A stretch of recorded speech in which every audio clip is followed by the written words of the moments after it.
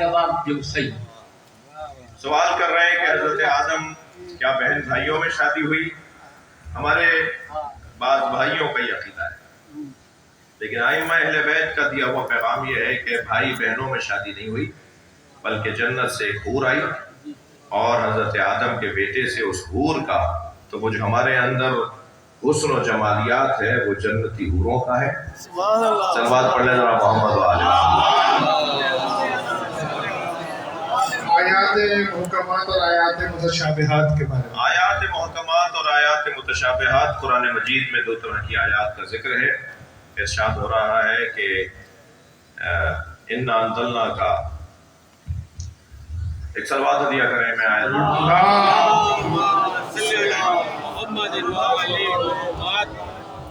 ہن آیات محکمات ہن ام الکتاب واخر متشابہات فاما الذین فی قلوبہم زیغ فیتبعون ما تشابہ منہ ابتغاء الفتنہ وابتغاء تاویلہ وما یعلم تاویلہ الا اللہ والراسخون فی العلم. قرآن میں اللہ نے دو طرح کی آیات کو نازل کیا ہے. آیات محکمات اور وہی اصل کتاب ہیں. آیات متشابہات اور جن کے دلوں پر زن لگ چکا ہے وہ آیات متشابہات کی پیروی کرتے ہیں فتنہ پھیلانے کے لیے. ابتغاء الفتنہ و ابتغاء تاویلہ، اور اپنے پسند کا دین پیش کرنے کے لیے.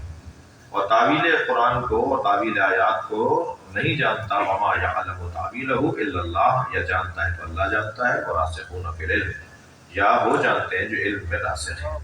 تو قرآن کی دو طرح کی آیات ہیں. اب یہ جو آیات محکمات اور آیات متشابہات ہیں، ہم کیسے پہچانیں کہ کون سی آیت محکم ہے اور کون سی آیت متشابہ ہے؟ بہت ساری کسوٹیاں بیان کی گئی ہیں، بہت سارے پیمانے بیان کیے گئے ہیں. مختصر جواب دینا بھی بنا ہے میرے اس دورانیے کا کہ ہم جواب مختصر رکھیں گے.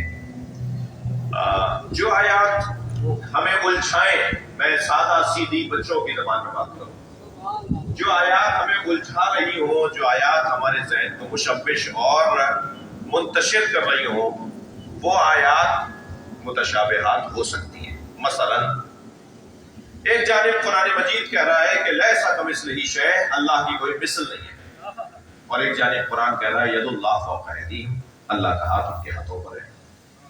تو ہاتھ تو پنجہ، 5 انگلیاں، 14 پوروے، اسے جوڑنے کے لیے کلائی، اسے جوڑنے کے لیے کوہنی، اسے جوڑنے کے لیے بازو، اسے ٹکانے کے لیے باڈی، اسے کھڑا کرنے کے لیے پیر. ہاتھ کیا معنی خود تیار ہو گیا. تو جو آیت ہمیں الجھا رہی ہو اس آیات ایک کسوٹی ہے.